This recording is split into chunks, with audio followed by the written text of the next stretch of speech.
I bought in early on Joe Mixon last year, and it paid off. He was dropping 20 bombs every week, running back one for damn near 3 months. And then I watched him disappear, 10 touches, ankle taped up, O-line crumbling around him, right when it mattered. Now it's August, he's already hurt again. Same foot, same backfield, same trap. And I can feel myself trying to forget it all just because the name sounds safe. Mixon's fallen all the way to round 5, pick 51.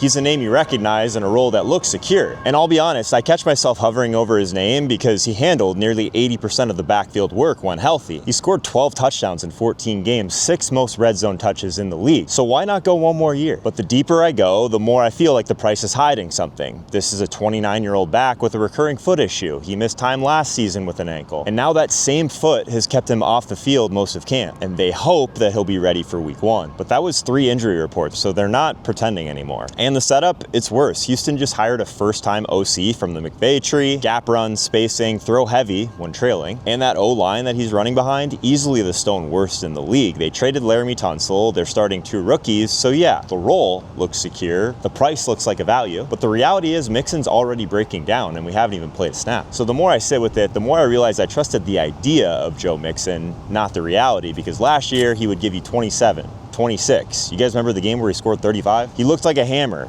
full workload, no questions asked. So of course, I started him in the playoffs, week 16, 8. Somehow I made it to week 17. Then he gave me 5.9. That was it. That was the collapse. You didn't even have time to bench him, and now he's back in round 5 like none of that ever happened. It's not the memory that sticks, it's the numbers, because the best ones still trick you. He felt locked in, the touch totals felt secure, the goal line roll was there, but the thing I can't shake is how he had to work so hard just to tread water in the efficiency game. It was terrible. Don't you guys remember? 45th in yards per carry, 38th in missed tackles forced, 24th in juke rate, 30th in explosive run rate. That's not an RB1. That's a body running out of ways to win. And now he's 29, dealing with that same foot that broke him last year. They hope to be ready. He missed all of camp. He's still ramping up, but still hasn't played a snap in this new offense. The thing we have to factor in here, though, is what's behind him. Nick Chubb, who legit can't get to the second level anymore. Woody Marks, who caught 261 passes in college, but isn't an early down guy. So yeah, Mixon's getting the job, but only because nobody else can. And then there's the scheme. New OC, new system, McVay-style spacing, play action, fast tempo, all the things that we normally like, but not necessarily for our running backs and efficiency. That system needs juice. Mixon doesn't have it. He doesn't create. He basically just gets what's blocked, and people forget they just gave up 235 pressures, and now they're leaning on rookies. I keep circling back to this thought. If his name wasn't Joe Mixon, if he hadn't dropped 35 in week 11, is there any world that you'd still draft this 29-year-old running back with no burst, a lingering injury, behind one of the league's worst offensive lines? Clearly one of the worst setups. Or are we just holding on to that big game because it's easier than facing what's actually left? The moment where it really flipped for me was realizing that his price basically gets dropped to where we drafted him last year. Now he's a year older, and that foot injury still won't go away. So we're supposed to have the same conviction after he missed all of August, after he ghosted us in the playoffs. We talk about punishing players for bad years, but with Mixon, we didn't. Even after he burned us in week 16, then skipped camp, and nothing changed. That's what's cracked this wide open for me. The danger isn't that Mixon's washed, it's that everything around him is falling apart. And his price pretends like none of that even happens because nothing about the situation says, trust me, outside of what we think the role's gonna be. You still have to do something with those touches. And how do we feel about that? 30th in explosive run rate last year? It's not the scheme, which just flipped to one that values speed and space. It's definitely not gonna be the line that gets him there, which again, looks like the favorite to be the 32nd best in the NFL. And Mixon's still a 29-year-old back who hasn't played it down in the new offense yet. But none of that shows up in fantasy drafts right now in terms of ADP because the name still feels familiar. The role still sounds safe. And that 3-game stretch last year, 27, 26, 35, that's still doing all the talking. It's not about what Mixon is, it's how easy to forget what he's not. And I've fallen for this before. Big name, bigger question marks, guys who still get drafted off of workload even when the explosion's gone, and every time I convince myself that the floor is safe, and I end up starting them out of habit until a few weeks into the season when I realize that they're really hurting my team. That's who Mixon is now, a name you think you can trust until it's already too late. You won't regret skipping him in round 5, but I promise you will regret drafting him by week 3. But real quick, if you're serious about actually beating your friends this year, go to fantasyaccelerator.com or hit the first link in the description below. You'll get instant access to my 2025 draft kit, ranking, sleepers, busts, cheat sheets, the same system over 12,000 players used last year to dominate drafts and steamroll their league. But here's the deal, I'm keeping it limited so the real ones inside actually get my full attention. You'll see on the next page how many spots are left. When it's full, that's it. The price goes up later this month no matter what as well, so now's the time to lock in. Mixon scares me because the floor vanished overnight, but the next guy, the floor is still there. It's the ceiling that got sealed off without warning. What if I told you Chris Godwin was the wide receiver 2 in fantasy points per game last year until he dislocated his ankle in garbage time? Now he's 29, still hasn't practiced, and the Bucs spent a first-round pick on a rookie who lived in the slot. It's like they didn't wait for him to heal, they just replaced him. He's going in round 7, usually around the wide receiver 30, same range as Calvin Ridley, one of our guys in the Fantasy Accelerator this year. So it looks like a discount, a proven slot weapon falling a bit too far. But the deeper I look, the less that logic holds, because yeah, Chris Godwin was cooking last year. He didn't just look healthy, he looked automatic. Guy doesn't drop the football, averaged 7.1 receptions per game, more than anyone else through 7 weeks. Then came the ankle and the second surgery that no one told us about. And now he's 29, still not practicing, and Emeka Egbuka, a first-round rookie who played 73.2% of the snaps in the slot last year in college, is getting first-team reps while Godwin rehabs. And Baker's already said that he's a guy that can play anywhere on the field. And this OC that helps scheme Godwin into those high-percentage looks, he's not there anymore. And the guy who replaced him might have been promoted to preserve the system, but his first quote was running the ball wins ball games.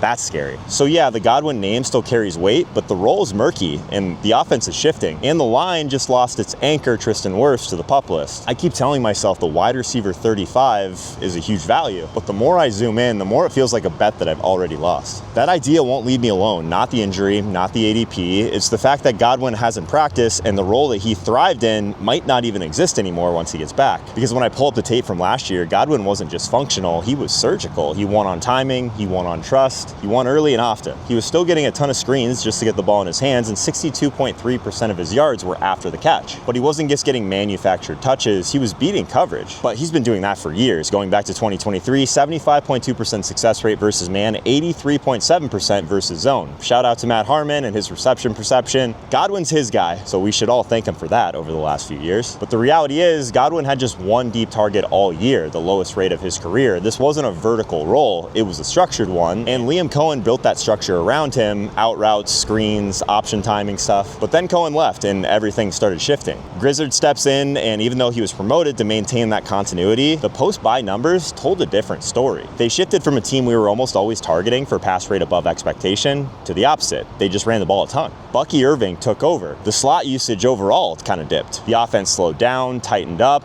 and leaned run heavy. Fast. So I want to believe that the volume will return when Godwin does, but then I remember he had that second ankle procedure in the spring that they didn't even tell us about until recently, and he's still on the PUP list right now. Meanwhile, Egbuka is thriving in those same concepts, those shallow routes that we like for fantasy just for those layup targets. And with Wirfs out, there's less time for those layered routes, more need for those quick throws. The kind of system that favors first read rookies, not veteran slot surgeons that need to win to get the ball. But the thing that finally broke it for me wasn't the injury, it was how the offense moved on.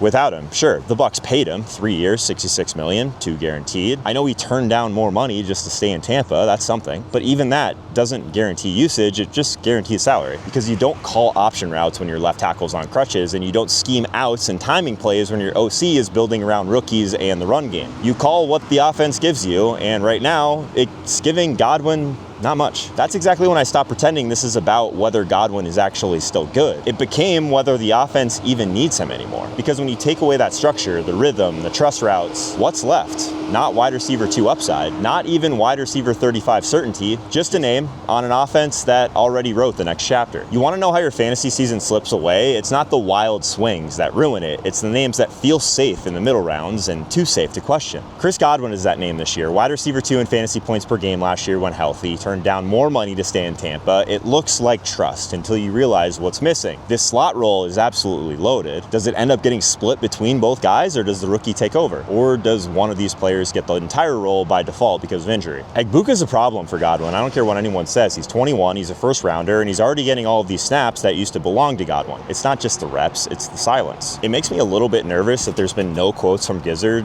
no first team reports. We're kind of just waiting to see what's going on with Godwin. So here's where I land. You draft him, you're not betting on talent, you're betting on a new OC, a different scheme, a changed split that favors the run, but really the bet is that they're somehow going to rewind that role that Godwin lost the moment he got hurt. And I'm not making that bet, not at a crucial spot in my draft, not when everything from the stats to the silence is screaming that Godwin's not the plan, because that's how your season starts in the red. So Godwin might be left behind while he was hurt. The next guy, he's healthy, he's explosive, and it still might not matter because the setup quietly erased his ceiling before he even realized it. What if I told you that Breece Hall, the guy with 133 catches over his last 2 seasons, might lose his pass game role overnight? Not because he got worse, not because he's hurt, but because Justin Fields doesn't check down. And Braylon Allen's already being used at the goal line. That's why he doesn't have the ceiling that you're drafting him for. He's a 3rd round pick, ADP at 30th overall. That means you're drafting him as an RB1, not just to survive, but to actually help you win weeks. And I get why, he's just 24. Only Alvin Kamara averaged more yards per route run since Hall entered the league. His receiving numbers just pop off the screen. But all of that came now to a different setup with a different quarterback. He's paired with Justin Fields, and Fields doesn't check down. He scrambles. And the Jets are calling this a 1A, 1B backfield now. They're modeling this after Detroit with Hall in the Jahmyr Gibbs role and Braylon Allen in the Montgomery role. And Allen,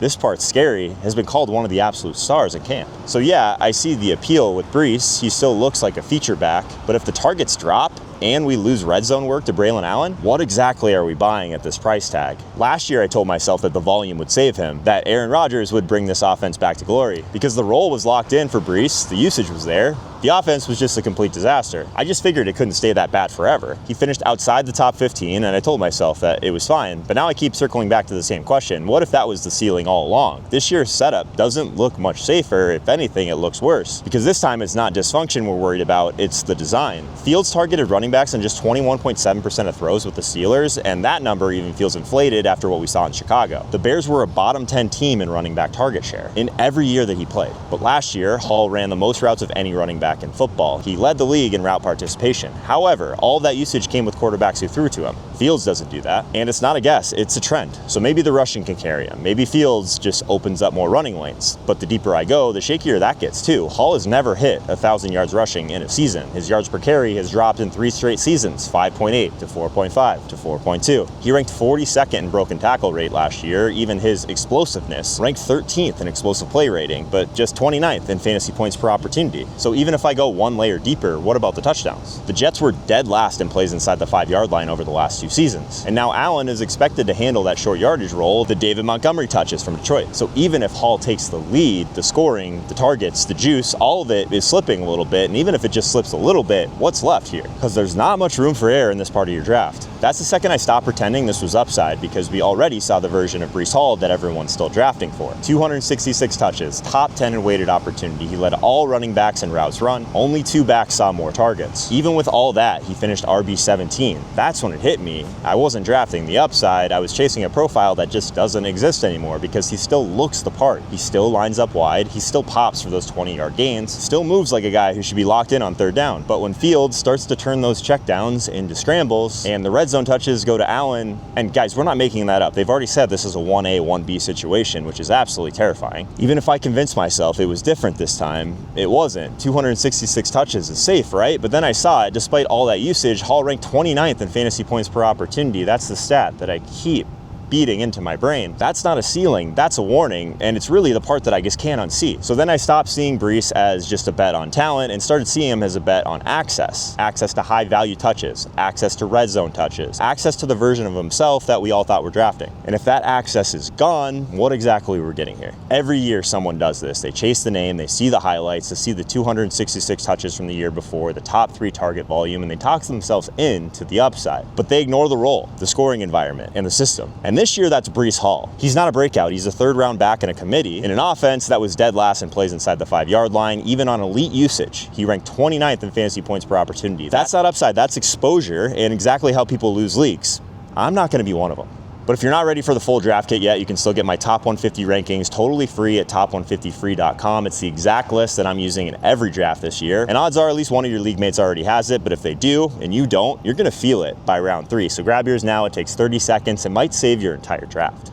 So yeah, it's hard watching a 24-year-old lose access to high-value touches, but watching a 32-year-old run 30 routes for 30 empty yards, that's a wide receiver that you realize the decline has already happened. I used to think that Kupp just needed to stay healthy. Turns out it was a warning sign. Down the stretch, he averaged 30 routes per game and just 36 yards to show for it. That's not usage, that's cardio. Now he's 32, stuck in a run-first scheme with Sam Darnold dodging ghosts behind a bottom 5 offensive line. JSN's gonna get scheme touches. Kupp's just out there running sprints in 2 tight end sets. So I don't see a rebound. He's just a name now, and even that is starting to fade. He's going at pick 84, wide receiver 38. That's round 7. Kind of that dead zone where one mistake can ruin your season, but the mistake people make is where they go for safety, not upside, because none of these guys are actually that safe. And the one that really stands out in this range that might be the biggest trap is Kupp. That's what's been tripping me up. I keep thinking 32 years old, full-time slot, new team, new quarterback, that maybe the name still means something, but the Rams, who loved him, showed us with their actions that he is already cooked. And Sam Darnold is certainly not Matthew Stafford, not to mention it's a run-heavy system. We'll get there. But somehow, Kupp's being touted like a value in fantasy. He's still being drafted like the floor is completely safe. But that's the problem. It feels safe,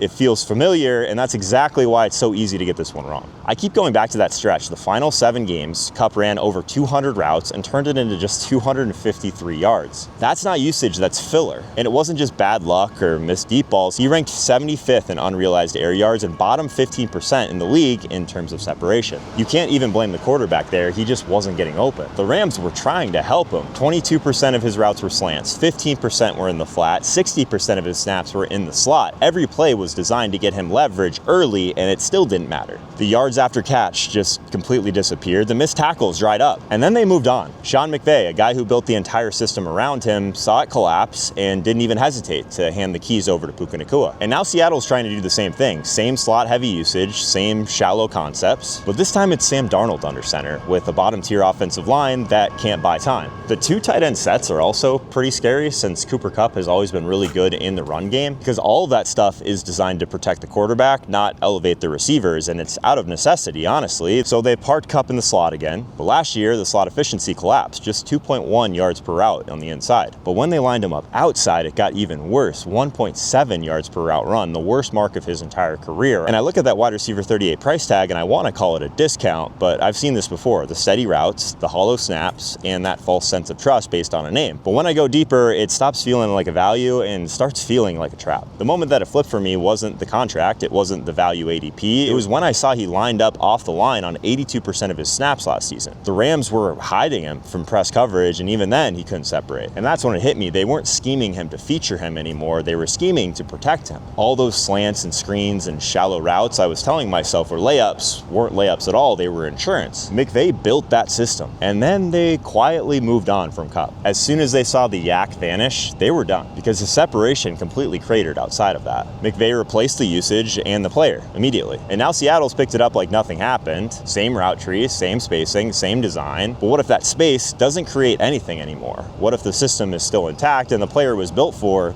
just isn't? I went back and watched every target waiting for the old Kupp to show up. I've seen the league move on. He's still priced in fantasy for the name, not the player, but the burst is gone. The separation's gone, and what's left isn't that hard to cover. The guy who once demanded targets, who made corners miss in space, isn't the one that's showing up anymore. What's left is system usage and hollow snaps. They're still calling the same plays, but there's really no upside left in those routes. So you're not getting Kupp, you're getting what's left. And if you take him anyway, just know it won't be the draft that ruins your season, it'll be denial. Kupp's value disappeared when the separation did, but with the next one, it's even worse because his value held strong last year and the team still hit the eject button. James Conner just maxed out at 1,500 yards and 283 touches, career highs across the board, but now he's 30 and Arizona's already calling Trey Benson a co-starter. Not a backup, not a change of pace, a co-running back one. That's not insurance, that's a handoff plan. Imagine drafting a guy for his floor and watching the team rip it out from underneath you. Because if you take James Conner in round 4, you're not buying volume. You're buying the moment that it finally all ends. He's going at pick 46, mid-4th round, right in the running back dead zone where you're not buying upside, you're buying security. Floor guys, roll guys, the backs you can grab so you don't get wrecked at the position. At least that's what some people tell you to do. I would tell you to grab upside in this range as well and play to win, but here we are. So on paper for most people, Connor fits. 15.9 points per game, career high yardage. The usage looked bulletproof, but now he's 30. Right when we see guys start to drop off and the role isn't promised anymore. Not when Arizona spent day 2 capital on a back last year, a guy built just like him, only younger and more dynamic. Connor himself has said that Benson is going to play a lot.